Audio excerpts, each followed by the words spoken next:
Alright, this is a closer review of the electrical trainer that you'll be interacting with throughout the semester. I'm starting with the overview of this shot so you can see it. We'll begin down in here with the power coming in the high voltage, and we'll progress to the low voltage transformer and then to the T-stat or thermostat through single pole, single throw, off-on snap switches, and then 3-ways and 4-ways, two relays, one contactor, and then a 120 volt motor and another 120 volt motor. So let's begin by getting close up to the supplied power here. As I zoom in here, you can see that I've got this big off-on switch, and if you push it in, then the power would stop.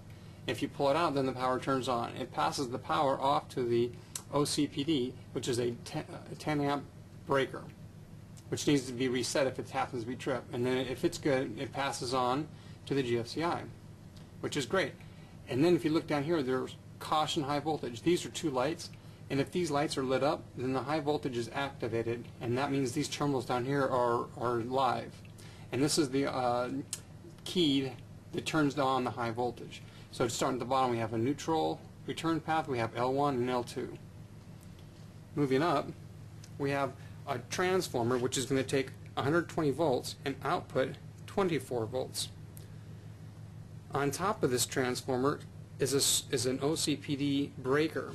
And so if I turn around the corner, you can see that it's upside down to a little bit, but it says 3.7 amps.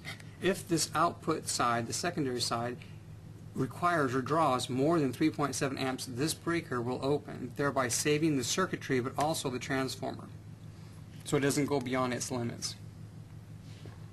Moving up to the thermostat, it's a simple thermostat with the regular markings and the wire coding for heating and air conditioning, and you'll come to learn a lot more about thermostats shortly. Moving over, we have our standard off-on snap switches. That's why they call them snap switches. They snap open and close. All of these devices I'm talking about will have these spade connections. This makes them very easy to wire and disconnect quickly for different labs. And we'll use conductors that have alligator clips to them. Please note that on most switches or devices that require the hot leg or the hot wire, they'll be brass, and these are brass screws. Moving down, you see that I have 3-way, 4-way, and a 3-way, or a single pole double throw, double pole double throw, single pole double throw. We'll get into more details with these later.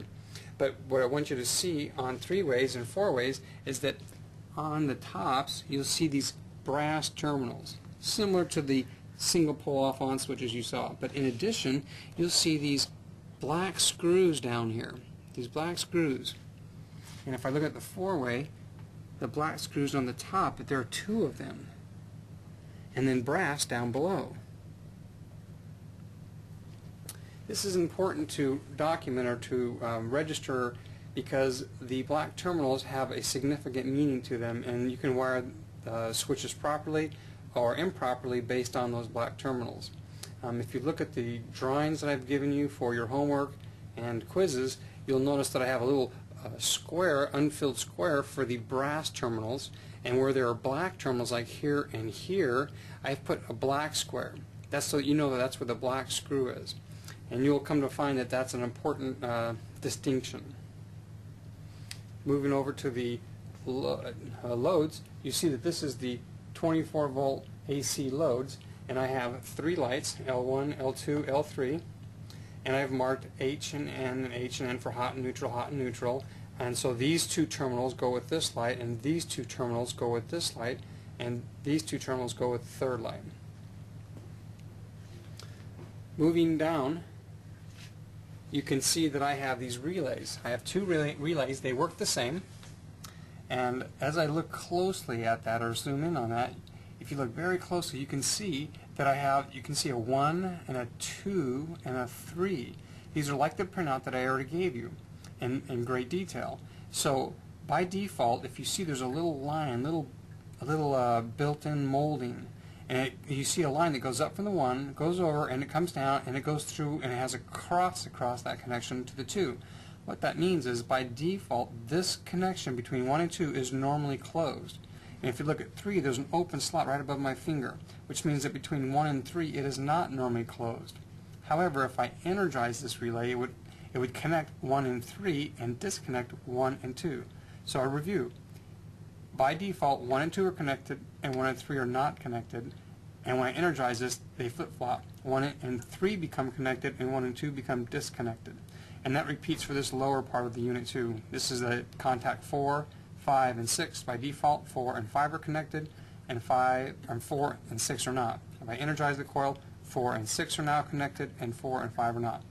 And how you energize the coil, or this relay, is by these two connections down here. These connections, these terminals, energize the coil, which changes the state of this relay.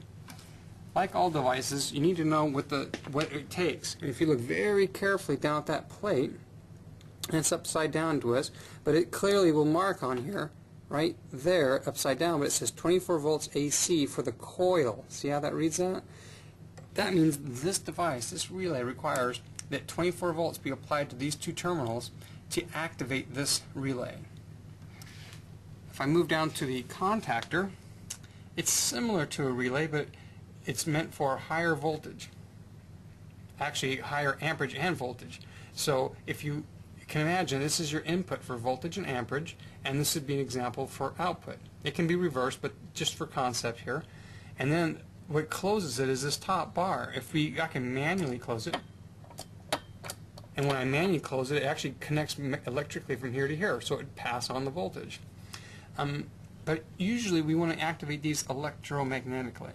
So again, there's this coil, this energizing, and if I look at the top and I look straight down at it, you can see that on the coil it's marked 24 volts. So this contactor requires 24 volts to activate the coil. If you put 24 volts across this terminal on top and this terminal on bottom, this coil would energize and pull in the contactor, thus passing on the voltage. There are 120 volt loads. For example, this fan. It requires a neutral 120 volts and a hot 20 volt. And so if I come over to the power supply, here's my white neutral and here's my black L1 that gives me 120 volts.